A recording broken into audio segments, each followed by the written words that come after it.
Disclaimer, ini bukan tutorial macam mana nak kahwin dekat Siam. Kan nanti lepas ni korang tengok video ni mula dah cakap ikut step brother ni. Tak, sabar, relax, bertenang dulu. Okay, so dia macam nak kata senang boleh dikatakan senang. Tetapi di penghujung dia ada karenah birokrasi sedikit lah yang akan saya share. First thing first, nak kata kahwin senang tu ke tidak? Senang sebab biasanya macam kalau sekarang ni dekat TikTok ke dekat IG duk viral cakap kata masjid ni, pergi masjid ni sekian-sekian. First thing first, pergi ke Jabatan Agama Wilayah kan. So biasanya kalau daripada Thailand ni dia pergi ke Songkhla, Narathiwat, Yala, Patani. So ini 4 wilayah yang boleh dipergi. Kan aku cakap boleh dipergi ya, korang pergi ya. Sabar, relax dulu. Lepas pergi, biasanya Qadhi akan semak dari sudut jarak. Saya ambil contoh lah. Kalau Kelantan pergi kahwin dekat Narathiwat, masalahnya jarak tu tidak memenuhi 2 marhalah bagi orang-orang yang berada dekat daerah-daerah tertentu. Jadi pihak majlis agama akan sarankan untuk pergi akad nikah dekat masjid-masjid mukim-mukim tertentu. Tapi dekat pejabat tu dia orang dah isu dah sijil ke apa semua pengesahan tentang perkahwinan. Cuma akadnya dibuat dekat tempat lain supaya cukup marhalah, orang cakap cukup syarat kadar yang termampu lah kan. Sebab apa yang berlaku ialah berkahwin di luar mukim. Sebab tu diminta supaya cukup marhalah.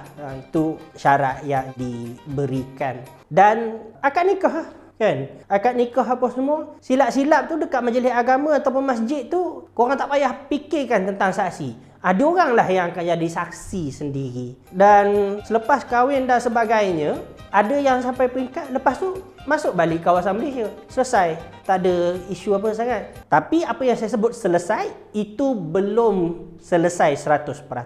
Sebab urusan yang kedua ialah pergi mendapatkan pengesahan perkahwinan luar negara dengan konsul ataupun dengan kedutaan Malaysia. Ini berlaku di negara-negara tersebutlah. Dalam konteks ni di negara Thailand.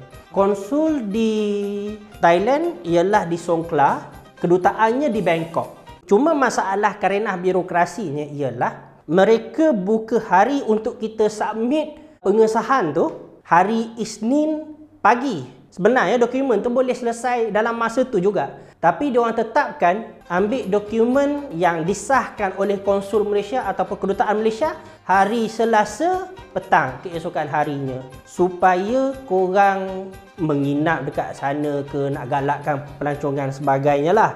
Dalam erti kata lain sebenarnya dia loophole. Dan bila dapat surat pengesahan daripada kedutaan ataupun konsul Malaysia dan kemudian balik ke Malaysia, pergi ke majlis agama di negeri masing-masing dan kemudian buat submission. Aku cakap macam ni kan member-member yang buat kerja mahkamah syariah, yang buat lawyer syariah ni kan jadi panas punggung, takut tak dapat job dan sebagainya kan.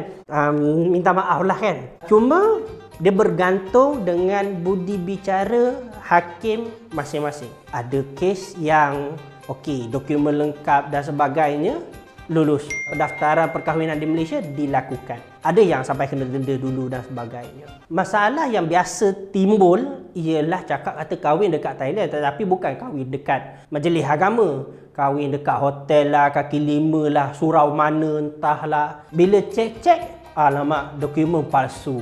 Tidak diiktiraf oleh majlis agama. Bila pergi ke konsulat, cek-cek, ini bukan pihak yang berdaftar dengan konsul dan sebagainya. Jadi isu itu yang timbul, yang menyebabkan biasanya berlaku keadaan yang mereka balik dan kemudiannya disaman lah. Cuma nasihat saya, kalau korang tak ada masalah apa, kahwin dalam negara elok-elok lah kan.